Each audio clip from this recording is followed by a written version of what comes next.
Good afternoon. Welcome to the Spirit Animal Podcast. Today we are back on episode 2 on the Spirit Animal Podcast with Anthony. We're actually going over a couple of questions that we did leave off on the previous episode. Just to relay, we're back on here for the next scheduling for the further months. It has been a bit of a vacation time that we had off, about 3 months, but it's good to be back. We have been waiting for this conversation and expand on this conversation more about spirituality and where we did leave off. But without further ado, Anthony, nice having you on, Yeah, brother. dude, thank you, man. Thank you so much. I'm excited to be here. It is a pleasure, brother, to have you back on. Let me fix that mic. And it's a Wednesday night today, huh? It is. Yeah, it's it's been a long day, brother. Honestly, I'm gonna be true with you. Up and down with the baby going to school, picking him up. My oldest daughter had a field trip today, so we didn't go on. We didn't. We've been going throughout the entire year, so I feel like they kicked us off without us knowing. Yeah.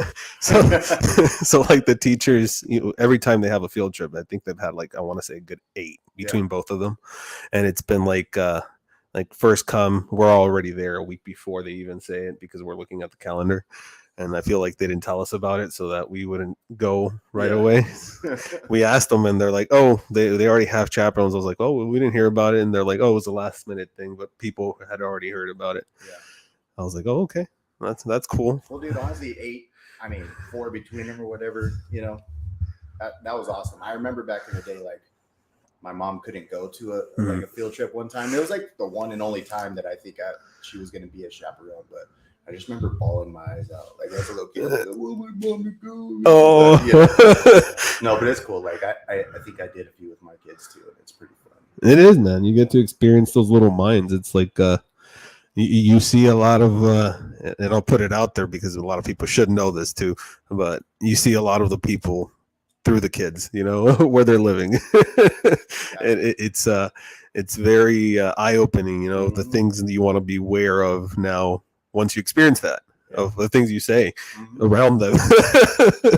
Yeah, dude, I never thought I was a kid person. Like, I always thought I was a kid person because I had kids and stuff like that. And then, like we talked about last time, like working with the youth group, I was like terrified, bro. Like probably the first 3 months I was with them, I was just terrified just every time because I don't know, I wasn't used to it. And I mean, gradually now that I've been there for a year and a half or so, I feel so comfortable and I've built some really cool relationships with a lot of these kids. And I'm like, oh, this is awesome.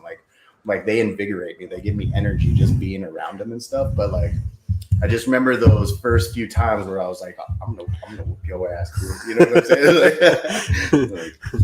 But no, I would never. But yeah, I love it. I love being around them. Yeah. Yeah, man. Kids do inspire us to do a lot of great things within ourselves and not only other people, but I mean, it's like you learn a lot of lessons through them. I think that's one of the biggest blessings. And I'm thinking that I had learned a lot of lessons having kids so young. They're so blunt with you too. That's the other thing too. Yep. Man, they're very blunt. This kid Draven the other day was like, man, you're getting bigger around here. And I'm like, oh. No.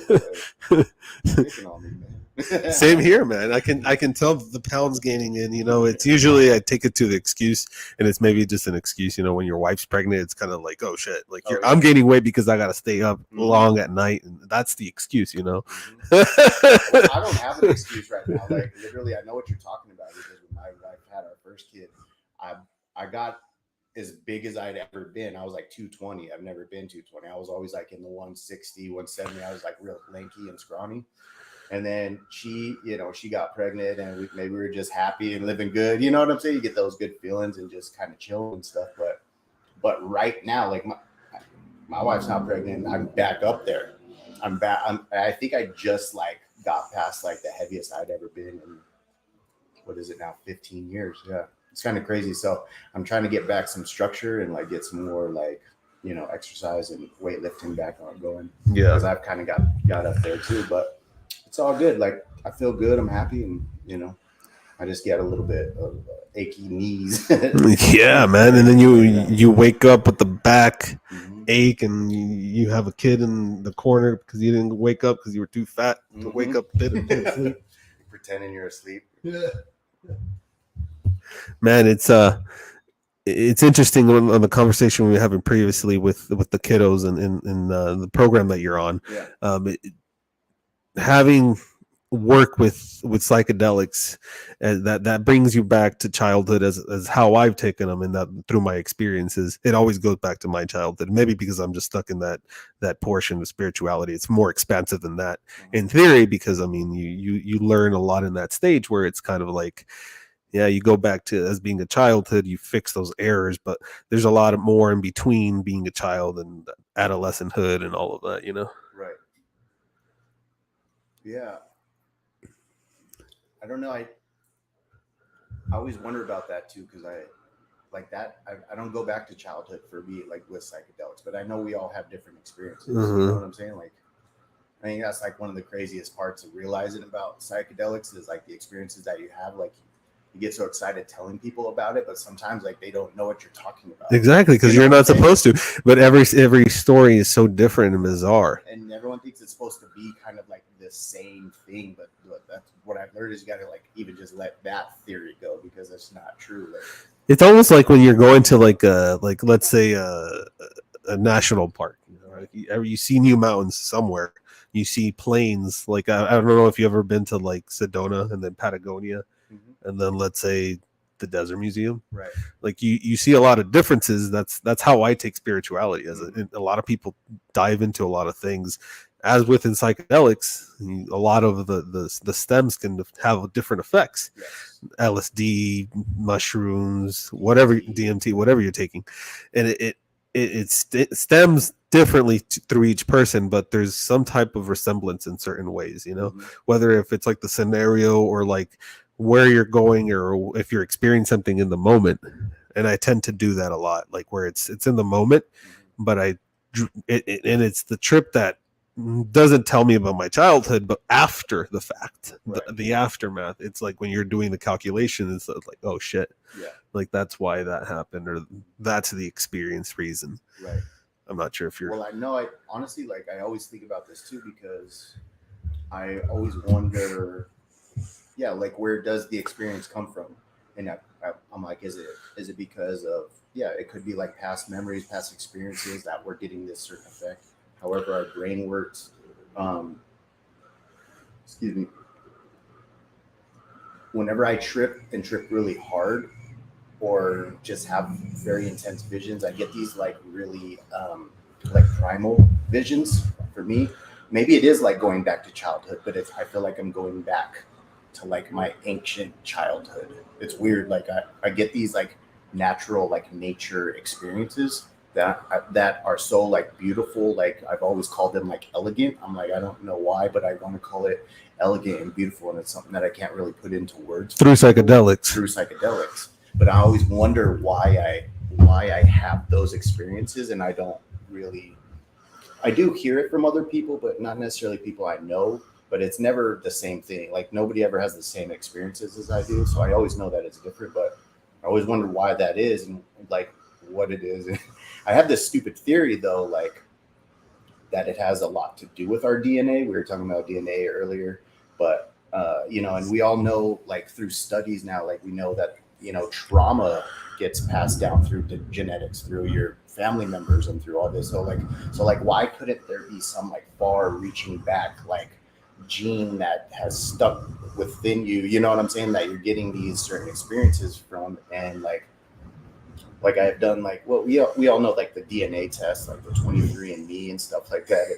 I always joke around because it says like on my DNA test, it says like you have more Neanderthal DNA than like 70% of it makes sense. I can see it. I'm like, maybe that's why. You know, I'm like, that explains a lot. But what if like that's like an ancient human? You know what I'm saying? And what if you're like kind of tapping into like old experiences or visions of that? Or potentiality, you know, through whatever. Yeah, it's like it's unlocking that kind of thing. Yeah, you know? And if you dive into that it goes down a deeper rabbit hole when you're like, okay, what were the abilities of these creatures back in the day? Because as animals have sonars and different abilities, what were the abilities of these humanoids? Right. You know, it makes kind of a way to think of about tapping into psychic abilities. Did they really have the ability to perceive things because of the amount of trauma that they went through? Right. Because that's what develops a callus, in my eye. Yeah. When you go through so much trauma, it kind of develops that callus in a certain area. And that's where psychologists point to it, and they're like, oh, that makes sense. It's because it's coming through that. It's either your childhood or something that you're going through in that point in time. Right. Because like in abusive like relationships or abusive circumstances as a child, like some parents kind of express it a lot when you talk to them about their children, and some parents kind of become timid when they are kind of like socially abusive to their children. Right. And you can see that expression, and it develops more into like the child as well. When they start growing up, they're kind of like more suspicious about things, and it kind of like makes them feel like they're in that overcasting shadow of just pain. And it's like, it's interesting to see that with people or the parents that do psychedelics, and it's like, well, shit, like everybody just needs to do a little bit of mushrooms, Yeah. And it's weird too. Like I was thinking about like those instances that you're talking about when a child does experience trauma, and like it was weird. Like I was talking with a therapist about how she was explaining trauma, and she said something that I thought was pretty profound because I resonated with it. I've experienced it before, but like it's kind of like when you're younger, when you're a teenager and you're like starting to get out into the world and like do new and crazy things, and like you have like these new experiences, and you're just like, this is the best shit ever. And it could be something like everyone else is like, oh yeah, we've been there, done that. But like for you as a teenager, it's new, and it's like, whoa, like it's so awesome, you know what I'm saying? But like think about that on the flip side, as a young child, as a young boy or a young girl who's never experienced anything like very violent or crazy to them, and they don't know anything other than like just this kind of like normalcy, but then something crazy happens, and it's a new experience to you, but it doesn't make you feel like happy. It makes you feel like scared and like freaked out, you know what I'm saying? But you don't know how to explain it because you never experienced it before. So it's like, and I think that instant, that moment is what jars us and what sticks with us, and almost in a sense keeps us locked in that, at that age almost, you know what I'm saying? They say people with trauma in their childhood, they kind of sometimes get stuck in those eras, you know what I'm saying? Or like you could even, sometimes I think about that with people, like you see people who still dress like it's 1990s, and then like, you know, it's like, did something like trap that person in the 1990s? You know, like was it like some kind of trauma, or was like, I don't know, maybe I'm thinking too into it, but I think about that shit a lot. You know, it kind of makes sense, and you talk to that person, you kind of know how to read them, and maybe as a salesman you took that to your advantage too. Yeah, because you know how to start that conversation now, where to pique their interest. Exactly. You know, it's like let's go back to Too Short and what was it, SIBO, Brother Lynch. Just listening to the radio on the car ride, just both bumping on a 69. Back that ass up. It seems to think to me in the way that psychedelics like work as primal, like you were saying. The reason that I think that it makes you feel primal is because you're touching something so earthy. Yeah. And our taste buds have a lot, like, and this is my theory. I haven't done research. Maybe this is just stupid or something that just crossed my mind. But like the way it tastes in my mouth, I feel like I experience a lot through my senses, right? Yeah. And experiencing that through my mouth, I feel like it taps into the trip. It kind of leads the way.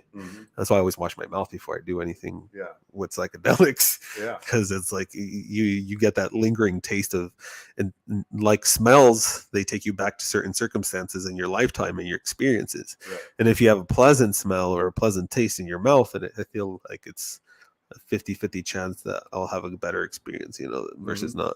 And I say 50-50 again, because you never know. You can never expect. No, I think about it a lot, because sometimes when I eat a mushroom, or I do, and it's like, it's really like almost like, sometimes it's great, sometimes I don't mind it, sometimes it's like I'm kind of like gagging through it, like I'm like, you know what I'm saying? It's like, it's bad taste, it's gross, and I like in my mind I'm like, I hope this doesn't mean it's like, it's, you know, when you smoking really good weed, Mm-hmm. and like you just take that hit, Mm-hmm. and you're just like, that was too much. The next 30 minutes is going to be like a little bit of a roller coaster. Like, I think about that with mushrooms, but honestly, it doesn't ever really play out like that for me anyway. But it does. I know it is like it is there. It's in the back of the mind. Yeah.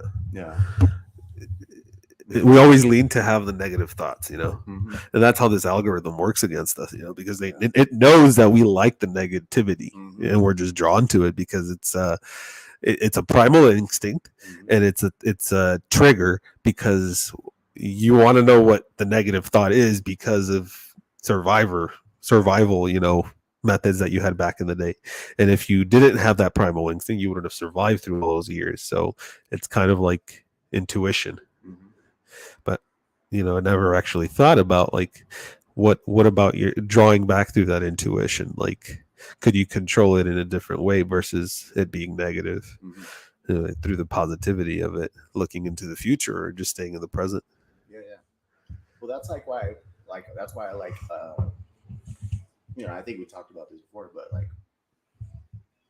you know, esotericism, hermetics, like that, those kind of things. Like this is where like alchemy comes from, you know. Mm-hmm. And alchemy is, you know, it's like the first science, right? It's like and the alchemists wanted to change, you know, they wanted to find that philosopher's stone that changed anything into gold. You know what I'm saying? And it's like, you know, as the years go on, you figure out that that's kind of like an allegory. It's like a metaphor for like turning things from one thing to another, which is like you're talking about turning positive to a negative. You know what I'm saying? And like anybody who can get good at that and really do that is an alchemist. You know what I'm saying? Like if you can change it, I forget who says it, but like you can do no harm to me, right? Like I can, because I'm gonna make it work to my advantage. Exactly. You know like, exactly. Yeah.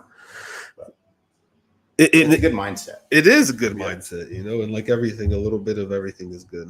I'm not saying to be continuously positive all the time because it's not well, it's not realistic. Good. Yeah, no. It's not realistic either. It's like that's like delusional. And I want to feel kind of angry sometimes. Sometimes I feel like, I just want to yell at somebody in the street, you know, like just to let it out my chest. Oh yeah.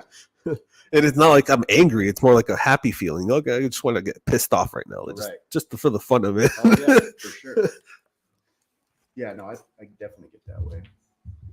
And it's not like you're caught into your two senses and like you don't want to feel that way, but it's just like you got to feel every type of emotion at one point. I honestly feel like if you get to a place mentally, because a lot of people deal with like mental health issues. I was there at a point where like my anger was anger. It was anger, and I wanted to let it out. I wanted to like do damage on things. You know what I'm saying? But like that was at a place where I didn't know how to deal with it. But as you grow and as you get older and you learn things and you kind of get into a better mind state, like mental state, and you know how to do that, then you can like, it's almost like you can play with your anger a little bit. You know what I'm saying? It becomes like, a comical. Yeah. It's you just look at different situations and you draw and you're like, oh shit, it's fucking funny. Like, all right, like I can even just act angry right now, can just play with it. You know what I'm saying? Exactly.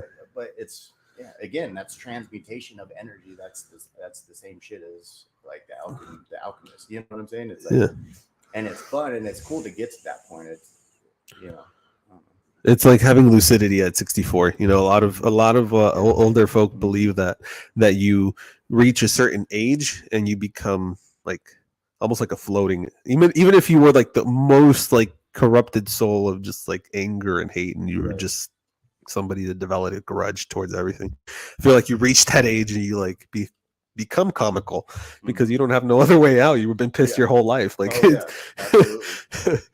like that's something that I learned with living with older folk. Like I always was around older folk because of that. I feel like I developed more of a comical sense towards everything in life. And my wife even tells me, she's like, "You're such a kid." Like, and I'm not being a kid. Like, it's just, what am I going to do? Is it going to change it because if I start crying, or is it going to change it if I start laughing?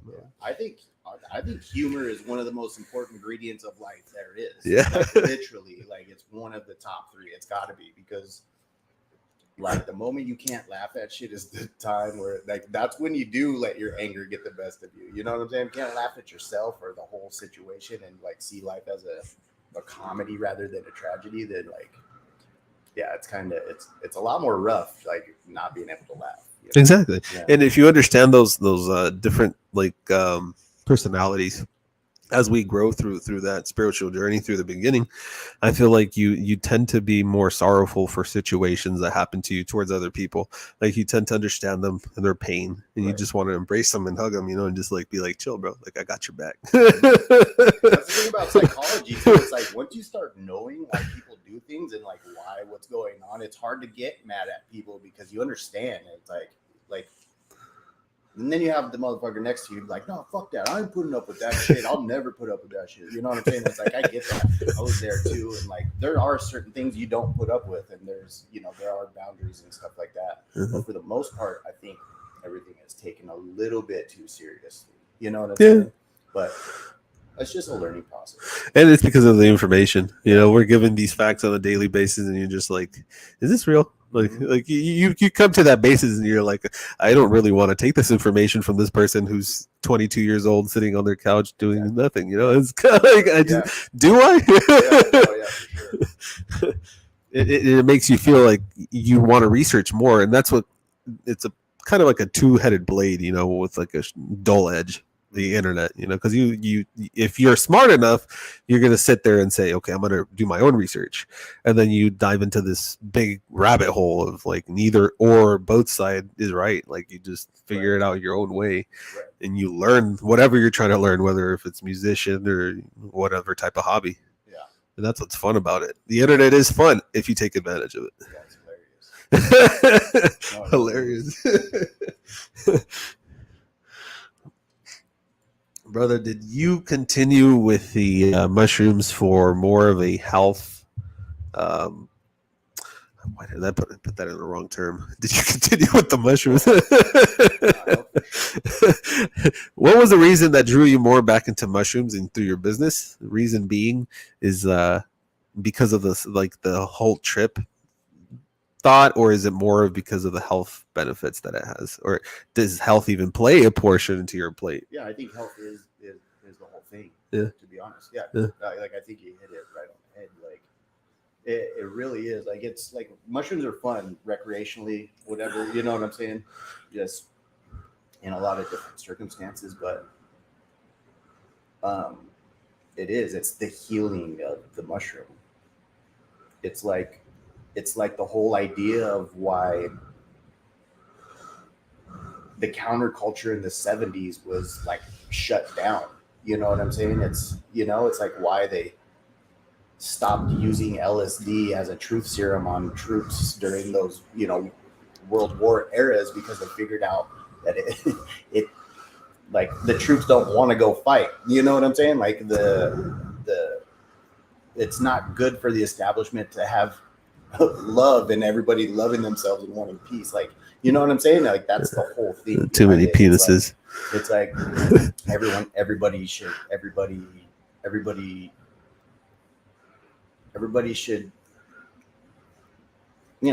as cliche as it sounds, like get along. You know what I'm saying? Like, and I think that's like the macrocosm of it, but on like a microcosm level, like you have to have that with yourself. You know what I'm saying? And that you have to develop it in yourself. And not saying everyone has to do mushrooms to like feel better and not even that. Like my buddy got rid of like a chronic pain, which that kind of blew my mind. Oh shit! Through microdosing. You know what I'm saying? That was psilocybin or a specific psilocybin. Yeah. And to me, that was counterintuitive because I was always like, I remember taking mushrooms one time while my back was out. Oh shit! And it kind of made me hyper focus on it, and it gave me a bad time. Like it wasn't horrible, but I was like, I'm not gonna do that while I'm hurt, because, But obviously, I was doing a lot. But he used it to alleviate his joint and body pain, and it worked. Was he doing any type of like mind psychosis for it, or to draw any energy to it? Basically setting the intention of like, this is why I'm taking it. You know what I'm saying? Like the intention is probably like the most important part. Yes, it is. Yes, it is, because even I shouldn't say even the thought of actually wanting to go into that cleaning yourself of any portion of whether it's your body or mentally. Like you can learn a lot by just going through that step and saying to yourself, I have the intention. That itself is a big step of learning what the psychedelic is there for. Right. And that little jump that you get there, I think that's the whole explanation of what psychedelic should be for. And like working with like addicts, like that's what we're trying to do with Ultimate Zen Realms and Reptiles. What we're doing through the sanctuary, bringing these people who are addicts, or if they're going through any type of mental struggles and mental issues, as they come in, that you seem to embrace that, and you see their pain, but it opens up in a certain pathway. Like the psychedelic isn't just there as a drug and just for you to use it and just go in and out. If you go in with an intention, you come out, but you come out twice as fucked up, I think. Because you're just like, what do I do with all of this info? Like, where do I put this book down? That's how I feel like for most people it is.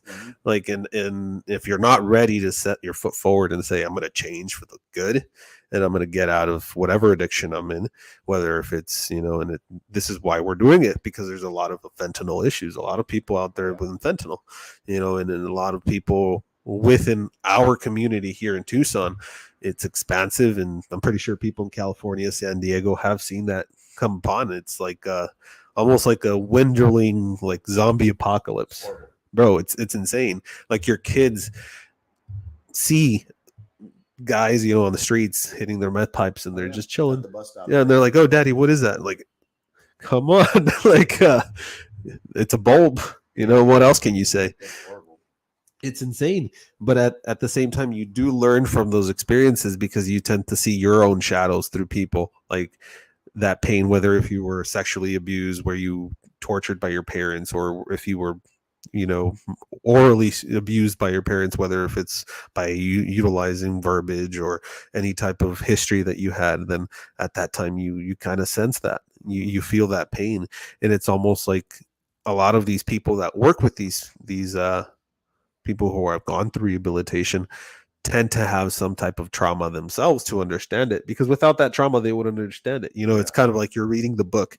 You go to school as a psychologist, but do you really know what it is? Like as an exorcist, like people who are exorcisms or exorcists, they process it, but do you really know what it is to go through an exorcism? Have you been through one? And 9 times out of 10, it's because either they were a victim through exorcism, or it's because they've gone through that spiritual fight throughout some portion in their life. Could it be this life or the previous life? That could be the case as well. Yeah. It's insane, bro. It is. And it makes me think about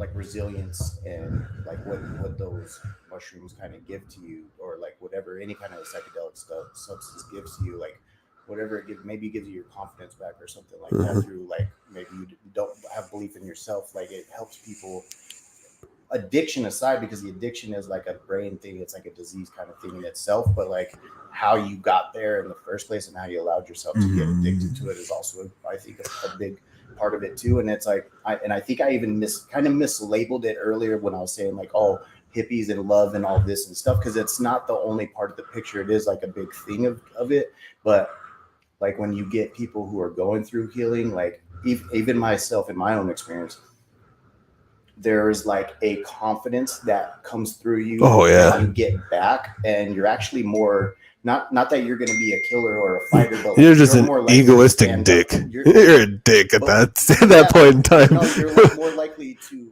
stand up for yourself, is what I'm saying. Like because you love yourself. You know what I'm saying? Like, and I know a lot of people who love to take mushrooms and are like really badass jujitsu practitioners, and you know what I'm saying? It just puts you on this like level playing field, with, and it's almost like a smart, like it's like that movie, what's that movie, Limitless or whatever it is, you know what I'm saying? It's like, in a sense, it's like Limitless. I don't think I've seen that. I'm gonna have to write it down.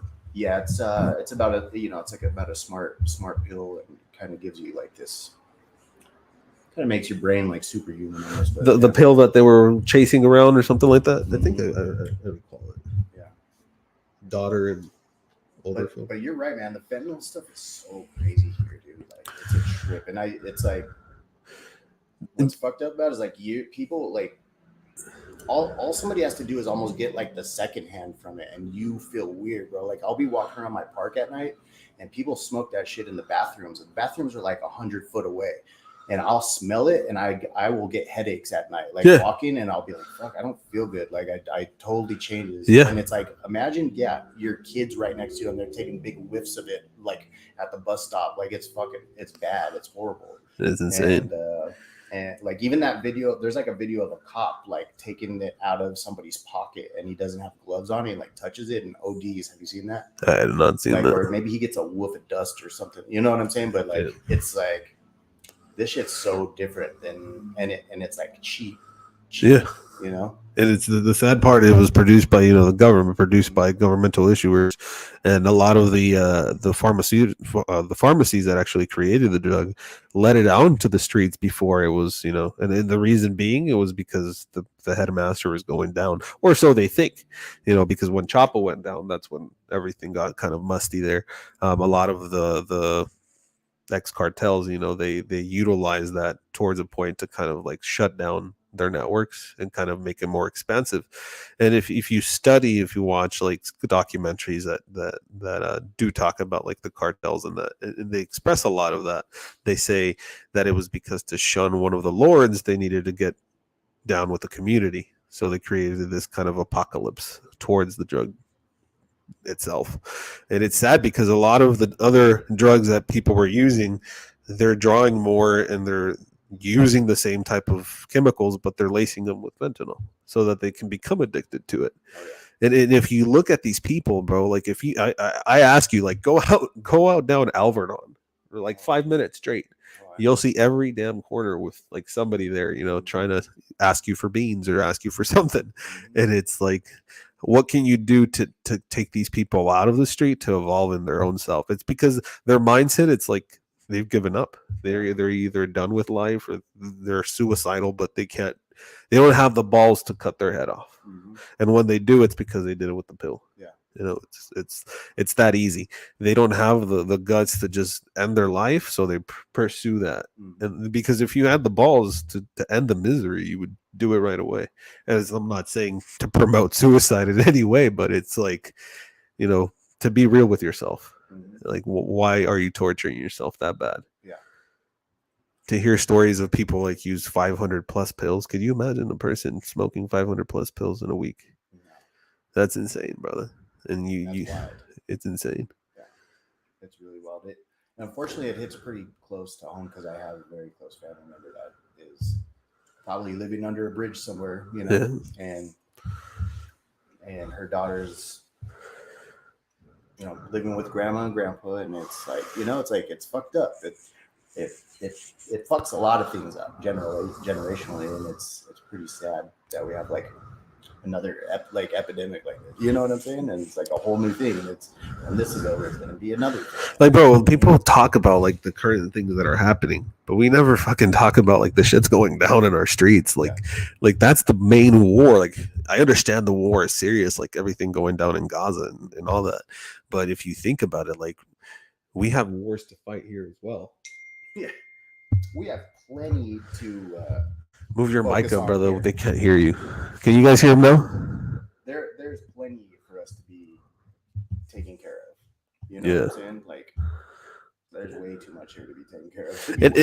And like, if you look at statistics, like if you actually do the research and look at all these people that are copyrighted and actually have their bank statements online, because every corporation, I'm not sure if people are aware, but every corporation does have. So I guess they don't hear it at all. Let's see what's going on.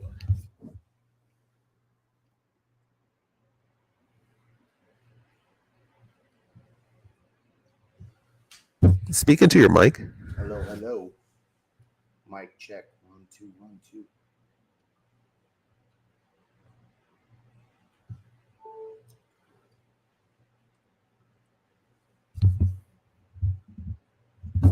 Boza, thank you so much for checking in, brother. Yeah, dude, that's big. Being able to get the feedback.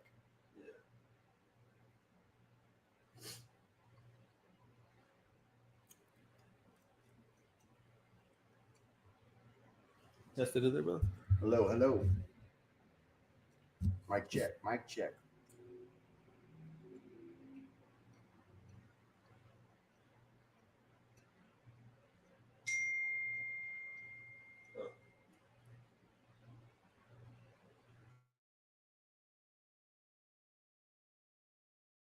Test, test, test.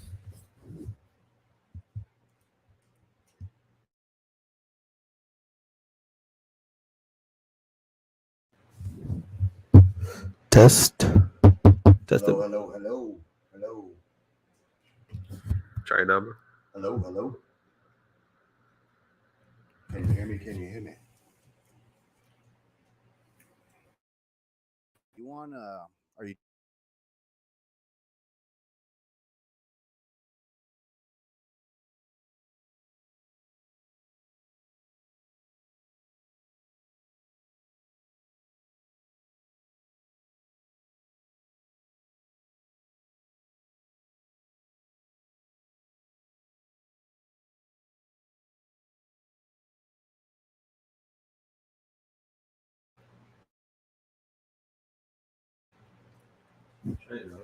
Hello, hello,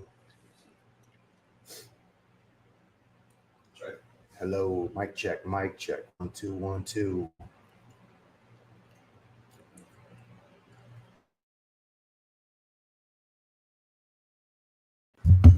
Test, test, test. Hello, hello. They're saying they can hear. They got it now.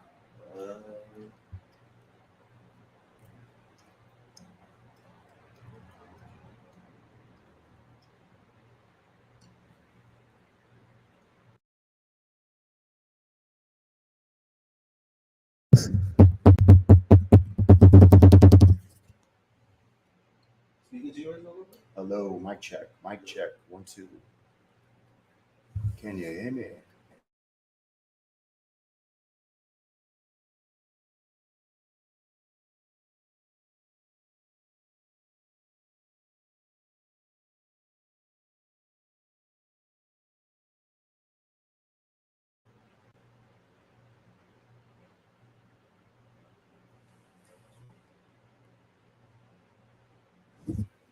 Test, test, test. Hello, hello. Microphone check.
Test, test, test.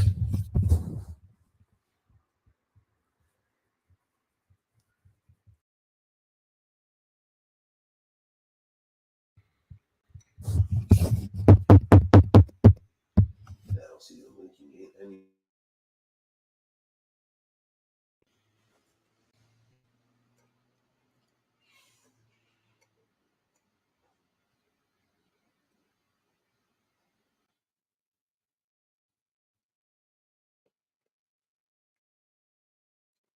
Might need to come back in.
Can you hear me now? Are we in? I think we are in now. Could you guys comment if you guys can hear us? Hello. Let's see if we get any response here. We good. I don't know. See, we got a response at 8:40. What time is it? Drop 8:44.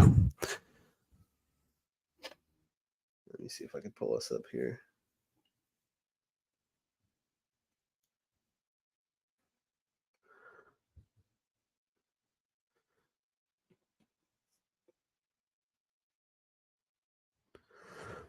Test. Test. It's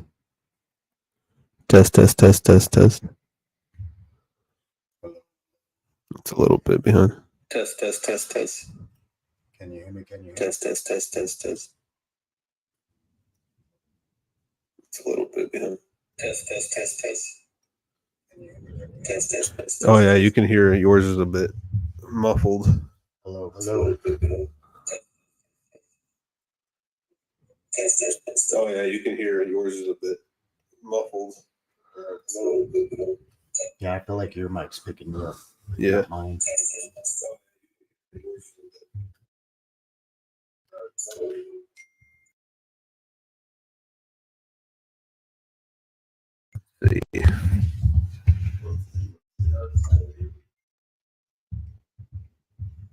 So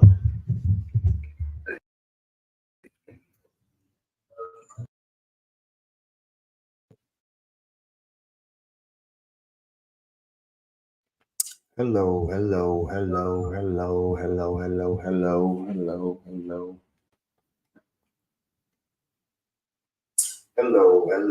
That sounds good. Hello. Yeah, maybe you just need to get closer. Maybe just talk right into it. Yeah, just don't suck on it.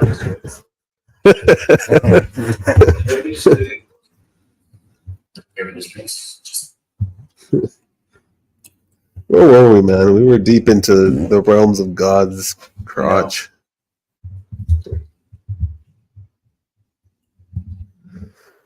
Man, why did I choose a spirit animal? And the name kind of brings me back to a lot of like questions that I want to ask people on the podcast, but I just don't ask them because they kind of like express some of it, and it's kind of like redundant to ask something so similar. But it's like you think about like people's spirituality, and you say, okay, maybe that's what really is their spirit animal. right. I feel like it has to do more with the tenacity of a person because that's what defines an animal in my eyes. Like if you have some type of ability that's badass that you can see through like thousands of miles and see this little fish bleeding, that's badass. Right. Like what's your ability in this world that can convey that type of message? Like if a fucking beluga whale can do it, like what can you do? You know? Right. I feel like that's what your spirit animal in my eyes is, like the ability to have some type of gift. Like you know how like Christianity names it or Catholicism names it as what is your gift of God? Because everybody has a gift. And you know, we all develop our sadhana, which is our practice. Like a lot of people practice, whether it be small practice or large practice, you go to church or you believe in whatnot, you some type of belief. And that's what I think draws up that tenacity, you know, the barriers that you have. Because the more barriers you have, the more you want to break them. Mm-hmm. And if you're kind of like free and liberal as a youngling, you know, you're kind of like, okay, like maybe I should just be chill and love and kumbaya all the time, that I don't experience anything fun or out of the world, you know. And at that age, when you're young, you know, you think like what can I do to break the laws, or what's fun and thrilling if you're an adrenaline junkie like myself, at least. I would say I am to a certain extent, for sure, or else I wouldn't have done the kind of crazy shit that I've done, like hot shot firefighting and all like that. Definitely an adrenaline rush, being chased by fire for a mile. But I don't know. So are you proposing the question then? Like, are we revisiting the spirit animal then? Yeah, that's what I'm saying. No, like, I do like it again because I feel like it was kind of cool the first time we talked about it because. Oh no, I'm not changing the name, but I'm saying it's just like. No, I just mean like the question of Yeah. is being posed for me, you know, because the first time we talked about it, I actually gained a lot of insight about this specific question, and I think it probably, I'd have to say that maybe it evolves over time. You know what I'm saying? Like it's not always the same thing. Like your different aspects of your personality are maybe being more dominant for some certain thing that is resembling a specific animal. Yeah. But I would also like to be challenged on that, because as for me, as far as I see it right now, I don't feel like it's necessarily a one specific animal that you keep your whole life. It's kind of like seasonal. You know, when you look at life, if you look at fruit, you know, there's not strawberries year round or bananas year round. I mean, I don't think there even should be bananas, to be honest. But well, do you believe in what is it called? I should have thought of it before I asked. So like traits that cannot be changed in the human personality or things like that. Have you heard of this? Like you have it, like you're gonna have this trait from the day you're born as a baby all the way to the way you die, and you can't alter it, you can't move it, you can't make it different or less or more. You know, does that make sense? Like maybe a trait of stubbornness or something. Yeah, like you can't change the coloration of your pigmentation. Yeah. But I feel like a lot of personality stuff is like alterable because we have free will. You know what I'm saying? Well, because a lot of our personality traits are drawn from habitual habits of our parents. Right. And if you do that times 10 when you're older, you kind of break away from those old habits and you build your own new habits. And we're doing this constantly. As you are a new person every year, you know, every 300 some years, you change your skin and your organs are wholly different. People don't take that into knowledge. Like you're constantly fucking changing. Your anatomy's changing, your energy, your vibration, everything's changing on a constant. And whether you like to accept it, I mean, it's kind of just like, who gives a shit to a point? That's where I came to it, you know? Yeah, so like, and I don't know how this applies to an animal, and I almost feel kind of weird talking about it because it seems very like, I don't know, self-aggrandizing, if that's the right word. But as I have become more in tune with my spiritual self, like actually have given a fuck about it and started practicing and becoming more self-aware and realizing things, like I have noticed, and I talked about this with a lady that I worked with the other day or yesterday, because like, well, she was talking about it about herself, and like everything she was saying, I was resonating with it. Maybe not as strong as her. She's like 10 years older than me, and maybe she's just had more time to develop it. And I feel like I've only just been playing with it for maybe the last 3 or 4 years. But I feel I guess it's what most people would call empathy and empath, or like you said, psychic ability, stuff like that. I personally think we all have it. I think we're all derived. Maybe we don't. I don't know. That could be wrong, but I would like to think that we all have it. I'd like to think that we are from ancient people who were tuned in and tapped into all that stuff and civilizations, and they were technologically and more spiritually advanced. You know, I feel like that we were, man. Like if we were part of like a more like, I think human, like the creativity that we still call creativity that's being expressed through technology. I feel like we have that embedded in us, where we're like potentially transformers. You know, like we actually have the ability to talk to somebody thousands of miles away because of our psychic ability. Like there is some way for them to tap in because of like, you look at how they migrated or where things were, it's like it doesn't make sense that they have the ability to communicate from far distance. You know, like there was some type of communication going on through some. Yeah, as far as I know, like there's weird energies I pick up now, and I think it's just more that I'm more like aware of it now. Like I have to be paying attention to myself to really like tune into it, and I think that may have been the problem when I was younger, is I was not as self-aware and I didn't pay attention. I didn't try to tune in, but it was there, but it was just kind of like going through me, and I wasn't like capturing it, you know what I'm saying? Or I wasn't realizing it or something, but I get like stupid little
Testing, testing, testing, and we are back.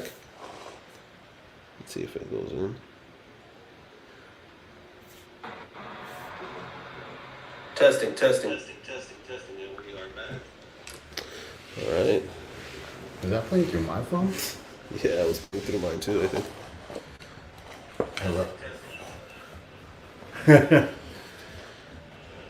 No, we're good. We're good then, huh?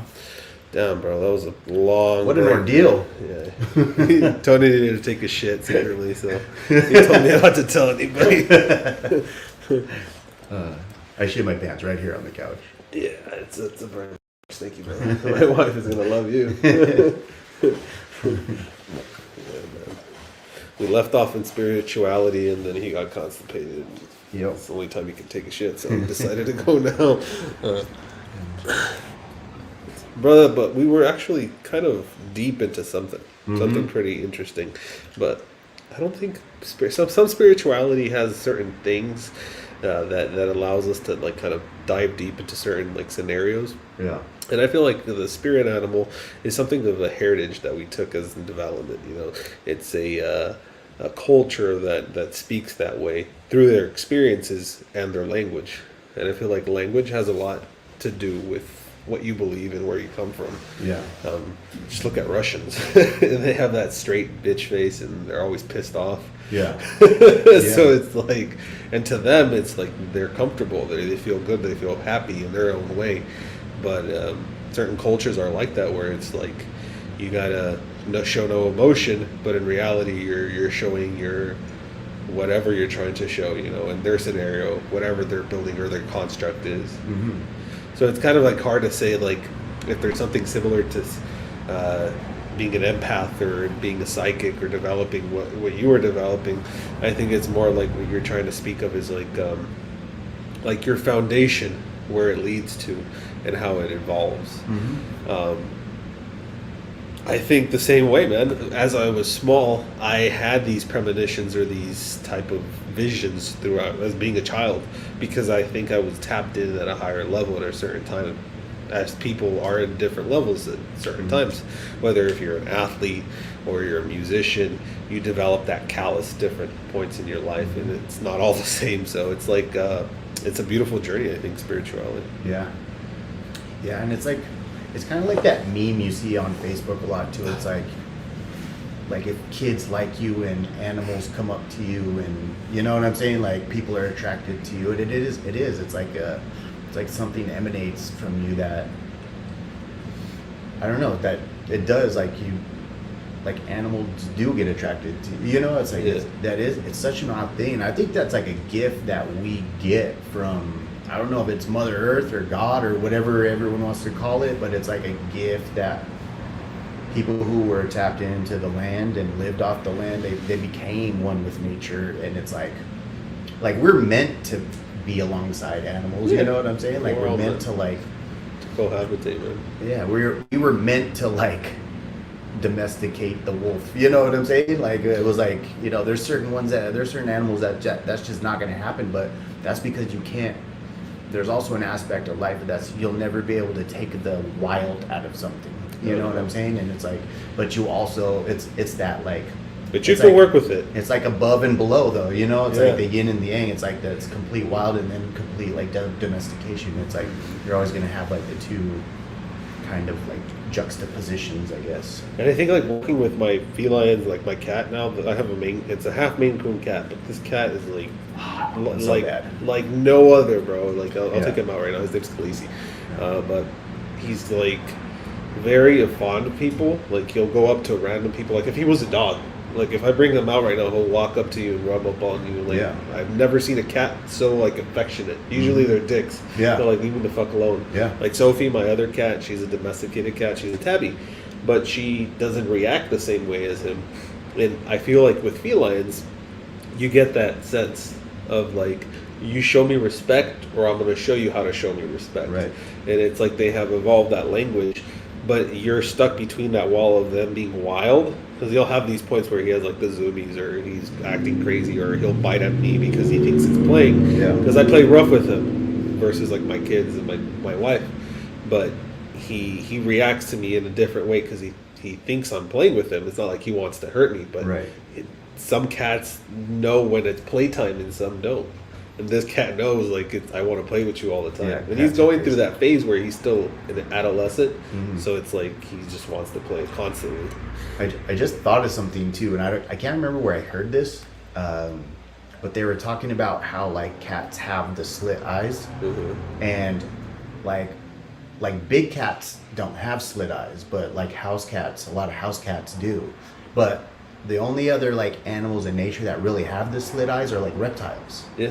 Which is kind of odd, isn't It's it? Like, odd. how are they connected? Are they connected, or is it like an evolutionary thing? Like, it's something about like being in tall grass. You know what I'm saying? Like something like that. But I don't know like how all that connects. But I thought that was like a weird. It is interesting. It is an interesting fact. It comes to point like the sloth. The sloth is the same way. I mean, it doesn't regulate its own heat, so it has to crawl up to the sun, during the day to get its heat. So it regulates its heat like a reptile. Yeah. So it's strange to see that in a mammal, like you're saying with the cat. Yeah. And it's because it's that primate reptile brain that we have.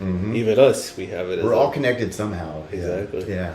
And it does make sense that some scientists believe that we come from the ocean, because as reptilians, amphibians became, we have still that primal reptile brain. Yeah. It might be small in our hemisphere, but in some animals, it's still prevalent to a large extent. Yeah. Especially some sea creatures, you can see that brain, and then you think about it like, but what, they live in the ocean. What do you mean they have that reptile brain? Yeah. And like that's prevalent in beluga whales too. Like they see that density of that pineal gland, and it's funny that the reptile brain lies right behind your pineal gland. So there's some type of This is true. yeah.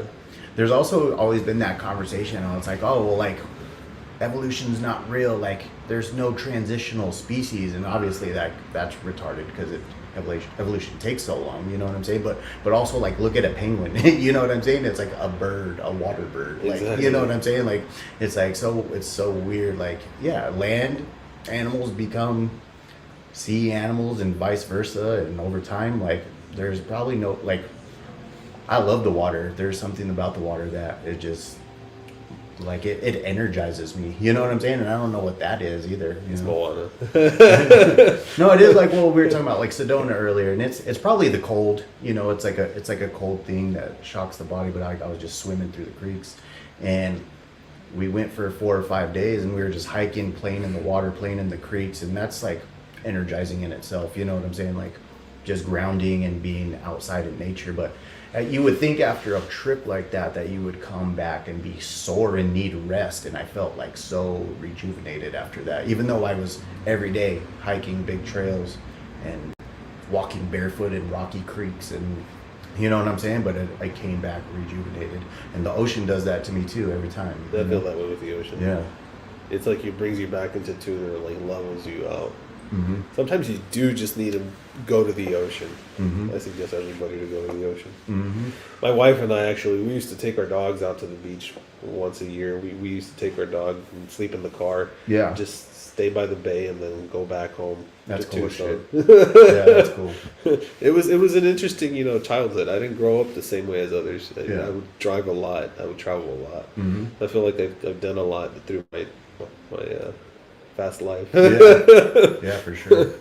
Yeah, it's interesting to see different perspectives of people when you grow up in different scenarios. Mm-hmm. I feel like as a young person, a person who lives a fast life, or like people who done certain things, tend to have that tenacity to do other things in life, but at the same time they develop themselves spiritually, I think, because of the things they see.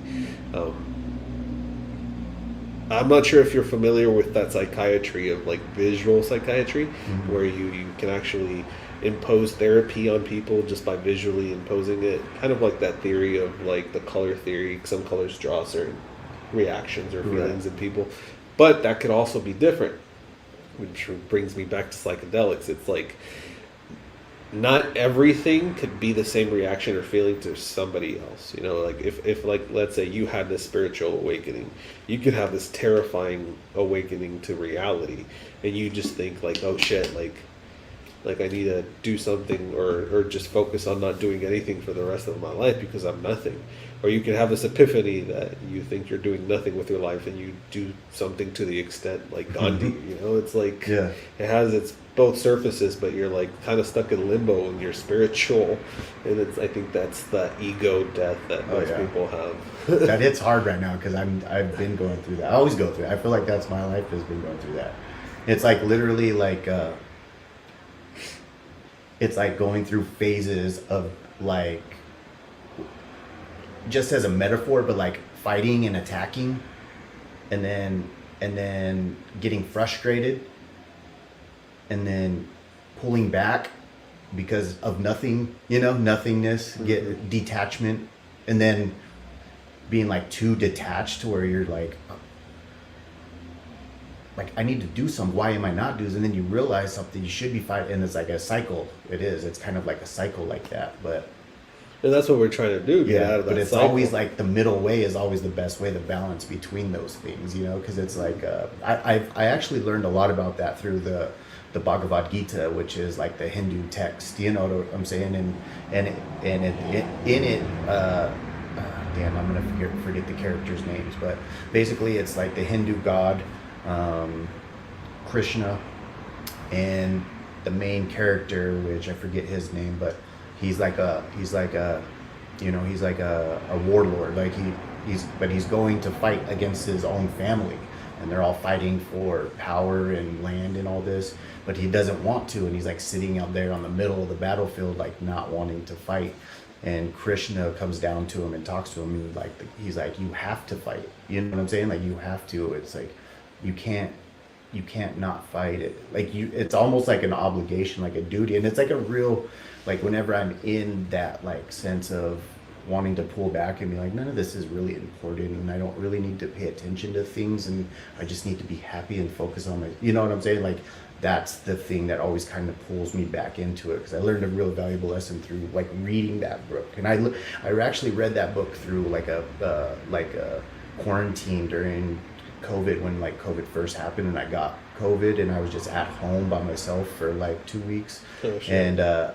And I was reading that book, and it was like really impactful. And I remember one day having like a real breakthrough day because my dog fucking chewed the book up. Dude, it was so weird. It was like that. Like I always refer to memes because I get so much out of memes. I think they're hilarious. But there's a meme of a dog like sitting on the beach, just staring off, into the water, and it says like, when your dog chews up your spiritual book. You know what I'm saying? But I always like die laughing because like I had just got the book and I was reading it. And I came out one morning from the bedroom, and it was shredded all over my living room.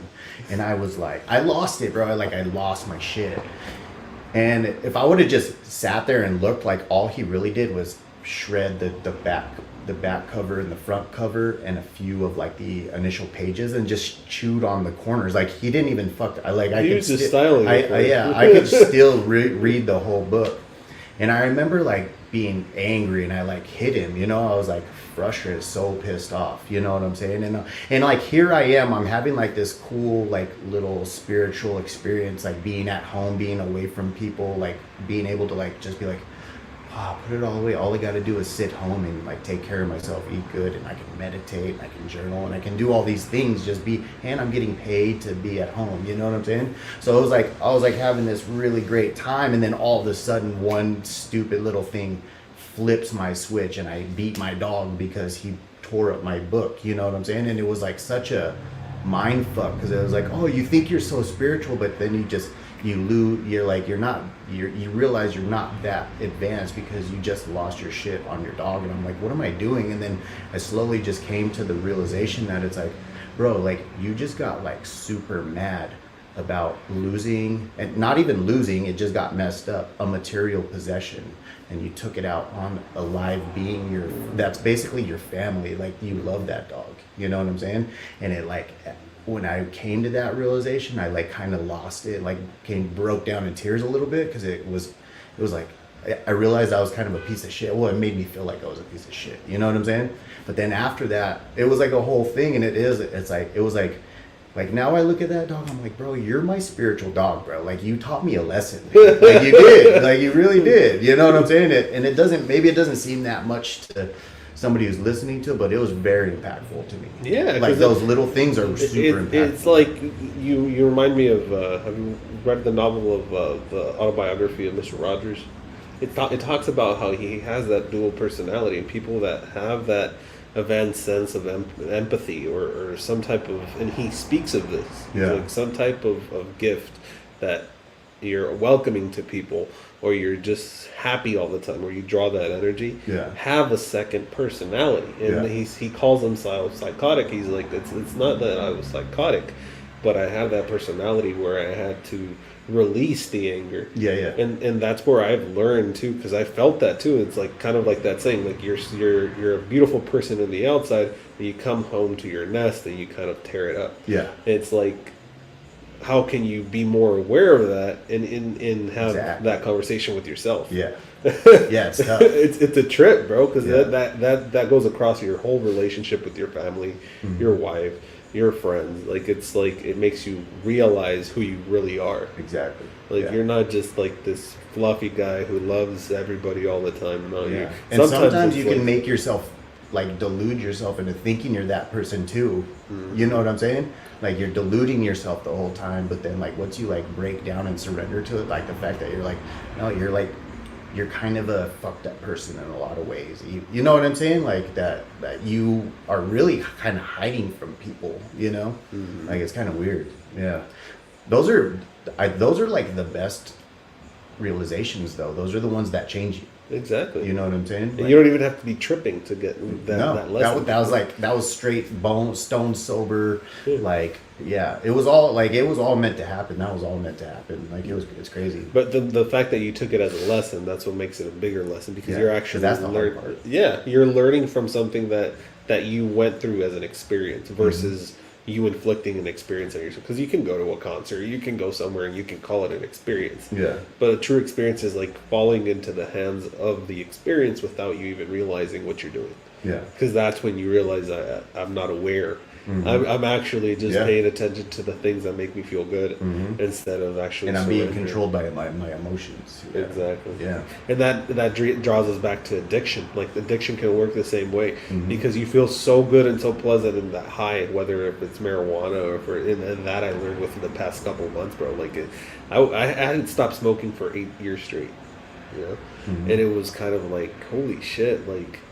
Awakening month by month, just looking at things and how things change in my life, and it's like, holy fuck, like, it wasn't the drug, it was me. Like, it was just the addictive personality that I had developed within myself. And it's like, I found myself thinking more throughout the day, more clarity, and like doing like psychedelic trips, like mushrooms here and there. It awakens you more, because you're not in that state of just being numb. And I say numb because when you're high and you get high to that point where your tolerance is so up there, you're getting stoned like with 5-6 joints, you know? It's not just like 1 or 2 in the morning and 1 at night. No, you're just like doing one after the other after the other. And you're just like, am I really learning from the psychedelic, or is this just adding to the trip? Yeah, exactly. And most of us out there, like, if you look up these people that still smoke, and I say these people, I'm one of them, I still smoked. And I look at people that smoke now, and I see the pain that some of them hide, you know, like it's either because of relationship issues, or if they're going through some person who passed away in their family, or somebody who was close to them. It seems to be something to cover yourself with pain. And because it numbs you, it makes you feel more happy, more euphoria. It develops that hidden feature, you know, that callus of pain. And it's also like deceiving too, because it's like, now it's the drug where it's no longer like the devil's weed, or, you know, this or that. Now it has like the connotation that, weed's better than beer, you know, or it's better than cigarettes. So it's like this thing where it's like so super acceptable now that we overlook the fact that we could be like abusing it. You know what I'm saying? Yeah, whether you're abusing beer or marijuana, it's still an addictive property that shouldn't be in large quantities in your body. We have the receptors, they're there. But it's like anything, too much water will kill you, too much any of this, too much this or that. And like, especially with marijuana as a medicine, it's like, even with medicine, you're really supposed to only use the lowest dose that is effective. You know what I'm saying? Like, maybe all you need to alleviate your anxiety is like 1 or 2 hits and put it out, and then you're good. But yeah, like you said, smoke 3, 4, 5. You're blowing that threshold like out of the water, and then it's like you're never gonna, unless you quit, you're never gonna come back down to that lowest point. You know what I'm saying? That you need, or that's effective for you. And hear me out. I think this is just a developed theory, but if you look at us in the old days, how we used to forage for our shit, we found marijuana obviously at one point in time and did it, smoked it, or whatever we did with it in that period of time. But what did we do the day after? We didn't do the same thing. We didn't fall for it or say that this was this beautiful thing and made it a concentrate. There was no such thing as a concentrate. I think the most thing that they would come down to a concentrate would be like a tea form, right? You know, because they were foraging it with water or just making it more pure.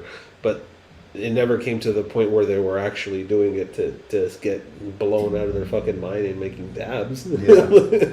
Well, even when you think about all this stuff that they, like in the Greek, you know, what's that ceremony? Have you ever heard of that ceremony where they find like it's like a cup and it has like traces of marijuana and it has that traces of like that corn or the wheat fungus that's in it. Ergot. Yeah, the ergot, and then it was a thing that they did. It was like initiation, like it was a ceremony. It was like an actual ceremony. Like it was taken seriously, and it was only done on like for specific things. And, you know, I mean, I'm sure people smoked weed back then, but like you're saying, like I feel like it was more.